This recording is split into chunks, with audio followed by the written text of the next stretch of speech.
बिहार के मुजफ्फरपुर जिले से यौन शोषण का एक चौंका देने वाली घटना सामने आई है, जहां पर कई लड़कियों को महीनों तक बंदी बना करके रखा गया और कम से कम 9 लोगों के एक समूह ने 9 लोगों के एक ग्रुप ने कई मौके पर उनका यौन उत्पीड़न किया, यौन शोषण किया, जिन्होंने पीड़ितों को आकर्षक नौकरी दिलाने के बहाने बहकाया।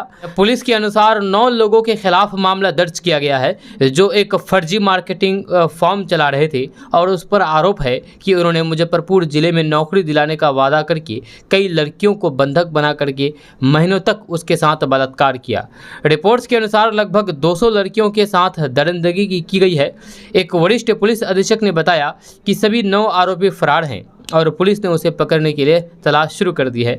अदालत के निर्देश के बाद मामला दर्ज किया गया है और उन्होंने बताया कि पीड़ितों में से एक ने अदालत में 9 लोगों के खिलाफ शिकायत दर्ज कराई है। डिप्टी एसपी विनीता सिंह ने संवाददाताओं को बताया है कि हमने शिकायतकर्ता के साथ साथ कई अन्य पीड़ितों का बयान दर्ज किया है।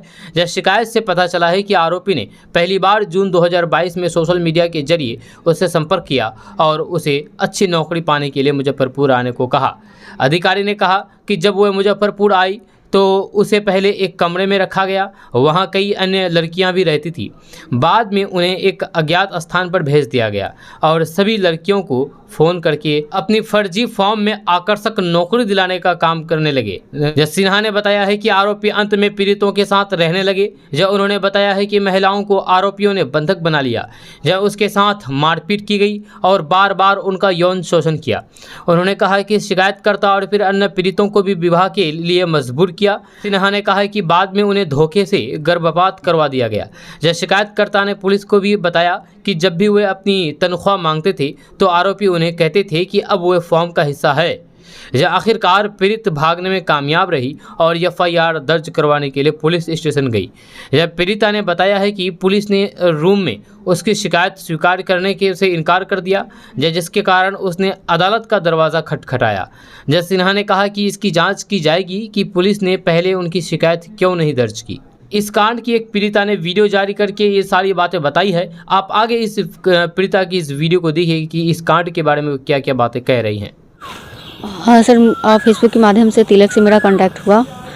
उसके बाद उन्होंने जॉब के लिए हम अप्लाई कर रहे थे तो उन्होंने बोले कि मेरे पास जॉब का ऑफ़र है और ये मेडिसिन लाइन का है, तुम यहाँ पे कर सकती हो बेझिझक। फिर वहाँ पे हम गए और जो कि बताया गया था कि यहाँ 20,000 रुपया लगेगा हॉस्टल और मेस का। फिर वहाँ हम गए, 20,000 रुपया भी जमा किए, उसका कोई मुझे रसीद नहीं मिला। 5 दिन तक कंटिन्यू हमें रूम पे ही रखा गया, जो कि कोई हॉस्टल नहीं था, वो रूम ही था एक। और जिस फ्लैट में लड़का लड़की सब लोग साथ में रहता था, एक रूम में लगभग 10 लड़कियां रहती थी। एक रूम में लगभग 10 लड़कियां रहती थी। फिर 5-6 दिन बाद से मुझे एक सेंटर नाम की कोई जगह था, वहाँ पे ले जाया गया। वहाँ पे लगभग मतलब बहुत सारे लोग था, 500 से 1000 लोग वहाँ पे था। और वहाँ पे यही बताया जा रहा था कि चीट फ्रॉड मतलब कॉल कैसे किया जाता है, फ्रॉड कॉल करने के लिए सिखाया जाता था। और फिर वहाँ कोई जॉब नहीं था, ना कोई ऑफिस था, ना कुछ था ही नहीं वहाँ पे। बस वहाँ पे कॉल करने के लिए ही सिखाया जाता था। फिर 2.5 से 3 मंथ हुआ मेरा सैलरी नहीं आया। फिर सैलरी का जब हम बात किए तो वहाँ मनीष सिन्हा यानी कंपनी के CMD जिसको बोला जाता है, वो और तिलक ने मिलकर मुझे ये बताया कि तुम्हें यहाँ 50 से 52 लोगों को बुलाना है। 50 से 52 लोगों को बुलाओगी तो तुम्हारा यहाँ सैलरी 50,000 हो जाएगा। हम बोले बुलाने का मतलब हम कहाँ से बुलाएंगे 50 से 52 लोग। तो मेरे फ़ोन में जितना कॉन्टैक्ट था उसको एक लिस्ट टाइप में बनवाया गया, हर एक चीज़, और मेरे कॉन्टैक्ट से लिखवाया गया। फिर उसी में से वो लोग मार के ज़बरदस्ती कॉल करना स्टार्ट करवाया लोग। और मुझे भी पैसा कमाना था तो मुझे नहीं पता था कि ये फ्रॉड कंपनी है। तब तक मुझे कुछ पता नहीं था, आइडिया ही नहीं था। फिर हमने बुलाना स्टार्ट किया, कम से कम हम 52 लोगों को बुलाए। उसके बाद तब तक मतलब ये जो तिलक सिंह था ये पर्सनली रूम पे आने लगा, पर्सनली रूम पे आने लगा, बातचीत करने लगा, इमोशनली करने लगा। फिर पर डे मतलब मेरे साथ फिजिकल रिलेशनशिप में आना वो स्टार्ट किया। शादी की झांसा देके मुझे शादी की झांसा बहुत दिया। फिर उसके बाद तब तक यहाँ पे मुजफ्फरपुर बकरी में रेट पड़ा, और जो कि 19/5/2023 को रेट पड़ा। उसके बाद फिर मुझे यहाँ से उन लोगों ने मुझे डायरेक्टली ले गया हाजीपुर। वहाँ पे ऑफिस में, हाजीपुर के ऑफिस में मेरा तिलक सिंह के साथ ज़बरदस्ती शादी करवाया गया, जिसमें विजय कुशवाहा, हृदयानंद कन्हैया कुशवाहा, हरेराम और तिलक मौजूद था। उन लोगों के सामने मेरा शादी हुआ। उसके बाद वो अपनी पत्नी की तरह मुझे अपने रूम पे रखना स्टार्ट किया। और उससे पहले जब यहाँ पे मुजफ्फरपुर में हम थे, उस बीच हम 3 बार प्रेग्नेंट भी थे, जो कि तिलक सिंह ने ही मेडिसिन देके मेरा अबॉर्शन करवाया था, हॉस्पिटल पे नहीं ले गया था। उसके बाद मेरा शादी करवाया गया था। उसके बाद वो अपने रूम पे रखना स्टार्ट किया। जब भी हम मायके जाने का बात करते थे, वो मायके नहीं जाने देता था। और फिर अभी तक वहाँ से मेरा कोई सैलरी भी नहीं आया था। फिर मतलब मुझे लग गया था कि ये चिट फंड का कंपनी है। जब बकरी में रेट पड़ा था, उसी टाइम मुझे लग गया था कि ये चिट फंड का कंपनी है। फिर हम बहुत मतलब जिद किए जाने के लिए घर पे, वो जाने नहीं दे रहा था। फिर मुझे 26 दिसंबर को उन्होंने बुलाया, पटना मनीष सिन्हा बुलाया। और वहाँ बुला के, वहाँ इनामुल हक थे, मनीष सिन्हा थे, तिलक थे, इरफान और अहमद राजा।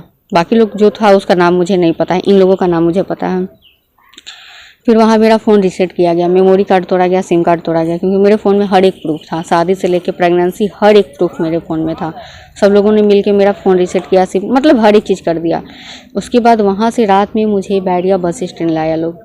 3 गाड़ी था, एक तो हुंडई वर्ना था और 2 और गाड़ी था। 3 गाड़ी से ये लोग आगे पीछे गाड़ी करते हुए बैरिया बस स्टैंड मुजफ्फरपुर लाया लोग। और ये लोग मेन रूट से नहीं, कोई गांव होके लेकर आया लोग। यहाँ आने के बाद तिलक सिंह ने 200 का नोट दिया और बोला कि तुम्हें मायके जाने का बहुत शौक था, ये तुम पैसा पकड़ो और मायके निकल जाओ। केस किए। उसके बाद इन लोगों ने मेरे घर से जाके, यानी मेरी मार्केट से जाके मेरा किडनैपिंग किया। किडनैपिंग करने के बाद मुझे गोरखपुर ले गया। गोरखपुर से डायरेक्टली मुझे मुजफ्फरपुर ही लेके आया था लोग कोर्ट में। और फिर यहाँ से जैसे तैसे करके यहाँ से हम निकल के फिर डायरेक्टली मेरी एक दोस्त थी, उसके यहाँ रुके। और उसके बाद 1 दिन बाद फिर हम कोर्ट में गए। और फिर वहाँ हम भी वहाँ गए सीजीएम के सामने। तब तक मेरे भाई को भी हाजीपुर बुला के मारपीट किया गया, वो भी गया हुआ था कोर्ट में। सर, इस कंपनी में बहुत लाखों लोगों का जिंदगी फंसा हुआ है। मेरे साथ ही नहीं बल्कि बहुतों के साथ शोषण हुआ है। और हम नहीं चाहते हैं कि अब ये कंपनी चले, क्योंकि सर ये फ्रॉड का कंपनी है और इसमें लाखों का जिंदगी फंसा हुआ है।